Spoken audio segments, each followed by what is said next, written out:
Olá pessoal, bom dia a todos. Nós estamos voltando agora às aulas nesse novo modelo, né, assíncronas. Então, nós vamos aos poucos nos habituando com esse modelo, já nos preparando para o retorno definitivo assim que nós tivermos condições sanitárias para tal. Bom, então faço uma saudação a vocês, né? Faço votos de que todos vocês tenham tido excelentes férias, né? E aqui vão algumas observações com relação a esse novo modelo, esse novo formato de avaliação que nós teremos a partir de agosto. Bom, nós teremos um caderno, né, avaliativo, e, e esse caderno, na verdade, não vai ser devolvido, tá bom? Então, nossas aulas, nós teremos estas aulas assíncronas, né, gravadas. Vocês terão acesso às aulas pelo, pelo sistema. E, como suporte às aulas, nós teremos um caderno para avaliá-los. Bom, vocês não vão devolver esse caderno, no caso. Haverá uma avaliação, na verdade, pelo Google Meet, tá bom? Vai ser composta, no nosso caso, de 5 questões. E ao final do mês vocês vão ter que responder a essas 5 questões propostas lá no Google Formulários, tá bom? Bom, vamos ao conteúdo da nossa primeira aula, que vai ser o capítulo 18 do nosso livro didático, né? Direitos Humanos, é esse o tema. E o objetivo da nossa aula é compreender o que significa, o que vem a significar os direitos humanos, né? E a sua relevância para o debate contemporâneo. Bom, pessoal, uma primeira questão que salta assim aos olhos é quando nós vamos falar sobre direitos humanos, a primeira questão que surge, né? Bom, o que são direitos humanos, né? Quem é que garante esses direitos humanos, né? E aí, mais contemporaneamente, tem um debate que tem sido ofuscado do significado de direitos humanos, que é o quê? Qual é a real função dos direitos humanos, tá bom? Os direitos humanos é uma criação da esquerda, né? É uma coisa que serve para defender bandido. Isso aí é muito propalado em todos os cantos, né? E o que você acha aí? Você acha que é isso mesmo que é os direitos humanos? É uma coisa que serve, na verdade, para defender a impunidade, para que os criminosos não sejam punidos severamente, né? Porque, enfim, o que você acha? Você acha que é exatamente essas questões que caracterizam os direitos humanos? Bom, e por que eu começo com essas questões? Eu começo de propósito. O debate tem sido esse nos últimos dias, né? O que significa, o que vem a significar direitos humanos, e aí nós temos várias e várias pessoas que interpretam de diferentes maneiras, e há pessoas que propalam esse discurso de que direitos humanos é uma coisa inútil, que serve para defender bandido, não sei o que, não sei o que, não sei o que. Tá certo? Mas vamos aqui ao nosso tentar esclarecer um pouco mais sobre o significado desses direitos. Bom, os direitos humanos, né, como o nome sugere, são direitos que todos os homens têm pura e simplesmente por serem homens. Não há nenhum pré-requisito para que você esteja enquadrado nesses direitos humanos, que esses direitos humanos lhe contemplem. Só o fato de você ser homem, você já tem, segundo essa declaração, essa formulação, direitos inegociáveis, tá certo? E como foi que surgiu esse debate sobre direitos humanos? Ele surgiu, né, durante as duas grandes catástrofes do século XX, que marcaram profundamente o nosso mundo, que foram o quê? O surgimento dos regimes totalitários, né, o fascismo e o nazismo, que nós estamos vendo aí na imagem da esquerda, e a invenção da bomba atômica, né, que foi jogada lá nas cidades de Hiroshima e Nagasaki. O totalitarismo, nessa versão nazista, essa versão que nós temos com Hitler, né? O que foi que o totalitarismo fez? Ele pregava, né, claramente a distinção entre as pessoas, o nivelamento. Ele dizia, por exemplo, que havia seres humanos que não se enquadravam num rol de seres humanos, simplesmente. Por exemplo, existia um biótipo de ser, o ariano, né, o alemão, E essa pessoa, ela era considerada uma raça pura. Isso aí sob uma perversão brutal do darwinismo, né? Um darwinismo social que dizia, bom, há pessoas que são superiores a outras porque contém certos caracteres. Isso é obviamente uma falácia, o Darwin não quis chegar nesse ponto, mas o debate foi nesse caminho aí com o nazismo, totalitarismo nazista.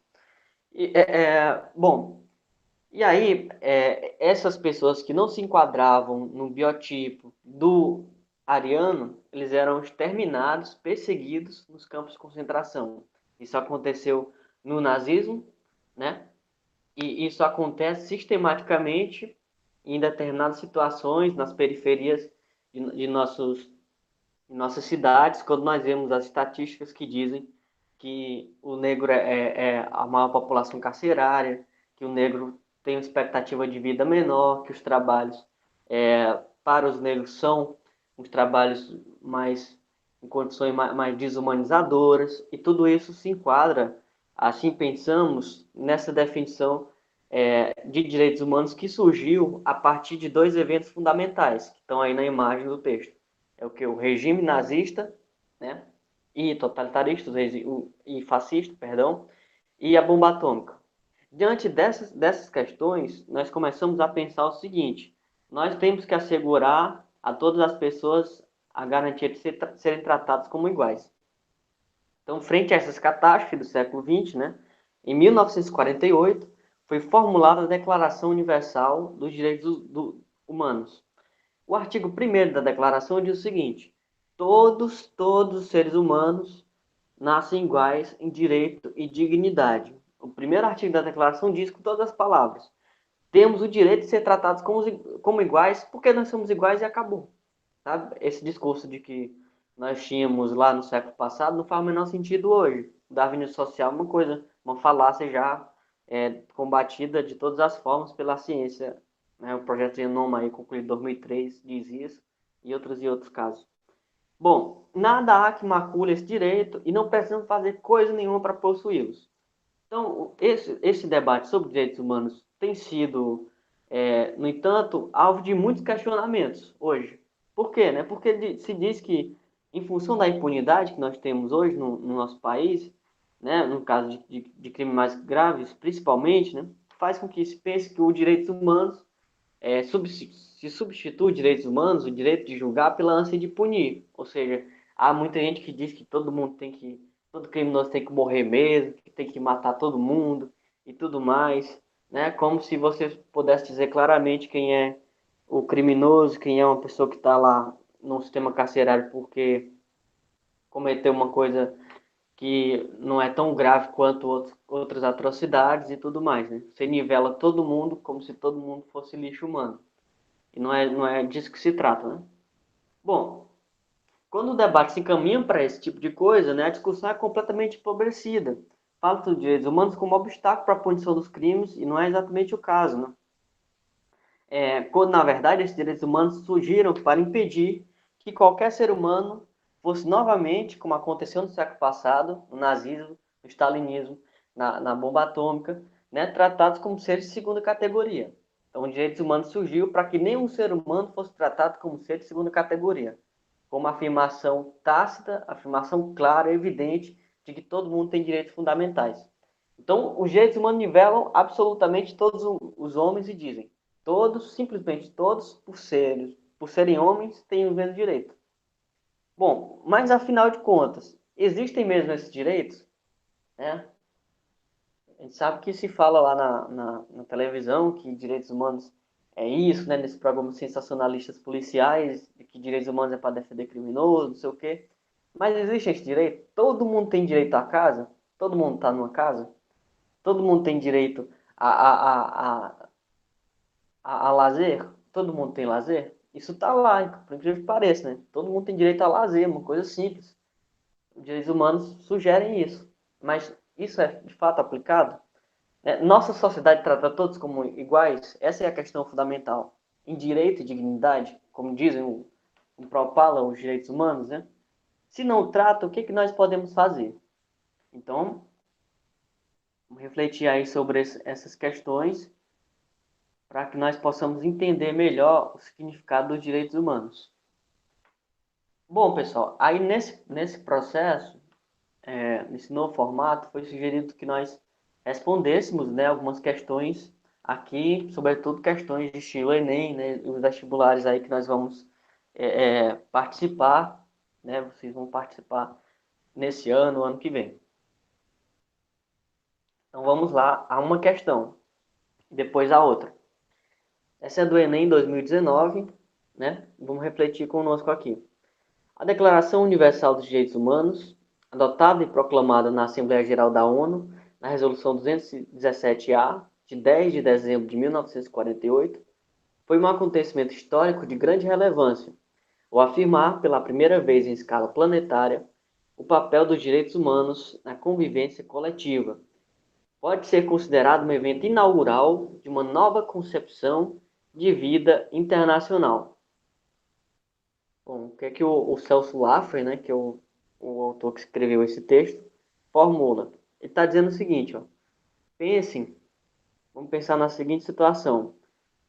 O brasileiro tem certos direitos, certo? Tem a Constituição Cidadã de 1988, que diz que nós temos tais direitos, certo? Existe a Constituição Argentina, que diz que os argentinos têm tais direitos.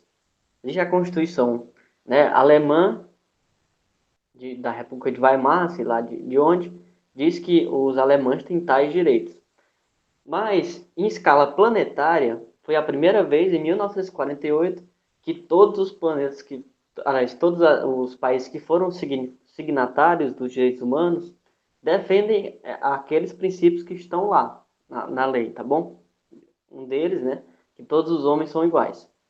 A declaração citada no texto introduz uma nova concepção de relações internacionais, ao possibilitar, aí nós temos 5 opções, né? Letra a superação da soberania estatal. Os direitos humanos querem abolir a Constituição brasileira para que vigore o direito universal, propalado lá na Declaração dos Direitos Humanos. Eles querem acabar a Constituição brasileira. Letra B. Os direitos humanos servem para defender grupos vulneráveis. Serve para isso, direitos humanos. Letra C. O direitos humanos serve para reduzir a truculência belicista. Essa palavra não sei se fica claro para vocês, mas né, trocando em miúdos, os direitos humanos servem para reduzir a guerra, por exemplo. Letra D. Os direitos humanos servem para garantir impunidade de atos criminosos. É essa a função dos direitos humanos? Ou letra E, a função dos direitos humanos é a função conservadora de inibir os choques civilizacionais. Serve para que, bom, sejam mantidas determinadas condições culturais para que a próxima geração não acabe com tudo de uma vez. A função dos direitos humanos é uma função, digamos, quase que religiosa, né? Então vamos aqui. A opção que se adequa mais dessas que estão disponíveis, apesar de essa aqui também ter sido fundamental, né, a C, é a letra B, tá bom? A função dos direitos humanos é defender grupos vulneráveis. Dizer que, bom, não importa a condição material que você tenha, todo mundo tem os mesmos direitos, tá certo? Então é isso que os direitos humanos dizem de modo mais claro. Poderia ser reduzir a truculência belicista, porque se diz que os direitos humanos surgiram, né, em 1948. E para que surgiram? Em função da Segunda Guerra Mundial. Então, o contexto foi isso mesmo. Mas se aplica melhor a isso aqui, né? Porque senão os direitos humanos não teriam sentido senão para acabar uma guerra, né? E na verdade eles são muito mais amplos do que isso. A função fundamental dos direitos humanos é defender grupos vulneráveis. Entendido? Vamos para Enem 2017. Após a Declaração Universal dos Direitos Humanos pela ONU, em 1948, a Unesco publicou estudos de doutrinas racistas e demonstraram a unidade do gênero humano. Desde então, a maioria dos próprios cientistas europeus passou a reconhecer o caráter discriminatório da pretensa superioridade racial do homem branco e a condenar as aberrações cometidas em seu nome. A posição assumida pela Unesco a partir de 1948 foi motivada por acontecimentos então recentes, dentre os quais destacava a... Vamos lá, letra A. O ataque feito pelos japoneses à base militar americana de Pearl Harbor, foi isso que caracterizou os direitos humanos? Letra B. O desencadeamento da Guerra Fria e de novas rivalidades entre as nações. Isso aqui já, por princípio, é eliminado, ó, porque a Guerra Fria foi posterior à Declaração de Direitos Humanos, posterior à Segunda Guerra também. Tá certo? A morte de milhões de soldados nos combates na Segunda Guerra Mundial foi isso aqui que possibilitou a Declaração Universal de Direitos Humanos? E se foi, por que que não, na Primeira Guerra já não declararam, né? Formular a Declaração Universal de Direitos Humanos? Foi só a morte de soldados? Toda tradição tem história de morte. Desde a Guerra do Peloponeso, lá na Guerra de Troia, lá na Antiguidade, né, lá na Grécia Antiga, até hoje, né? Nós temos guerras até hoje. Por exemplo, Israel. Letra D. A execução de judeus e eslavos presos em guetos e campos de concentração nazista. Letra E. O lançamento de bombas atômicas em Hiroshima e Nagasaki pelas forças norte-americanas. Qual das opções mais se adequa aí, pessoal? Ó, letra E poderia ser. Você vê que realmente houve o lançamento de bombas atômicas, né, em Hiroshima e Nagasaki, as pessoas foram exterminadas e tudo mais. Mas isso é em consequência da guerra, né? Você pode questionar de todas as maneiras o fato de terem encerrado a guerra dessa maneira, né? Isso faz todo sentido questionar. Mas, na verdade, a opção que se adequa de modo mais claro a responde de modo mais claro a Declaração de Direitos Humanos é a execução de judeus e eslavos presos em guetos e campos de concentração na Alemanha nazista. Por quê, né? Porque se você observar, ó, isso aqui é consequência da guerra, como foi dito, né? A guerra não é em si um fenômeno novo, né? A história tem guerra de todo quanto é lado. O ataque feito pelos japoneses à base militar americana de Pearl Harbor, também não, né? A morte de milhares de soldados no campo de combate na Segunda Guerra Mundial, você percebe o seguinte, ó, tanto a letra A, quanto a letra B, quanto a letra C, quanto a letra E, elas são, de alguma maneira, consequência da guerra, né? Do conflito. Mas a letra D, ela já não é uma consequência do conflito. A guerra, ó, a guerra sempre houve, mas, por exemplo, você dizer que claramente, como disse o nazismo, que existem seres que são melhores do que outros, ó, a declaração própria formula aqui, ó. Existia uma doutrina racista que dizia que os alemães são os melhores, né?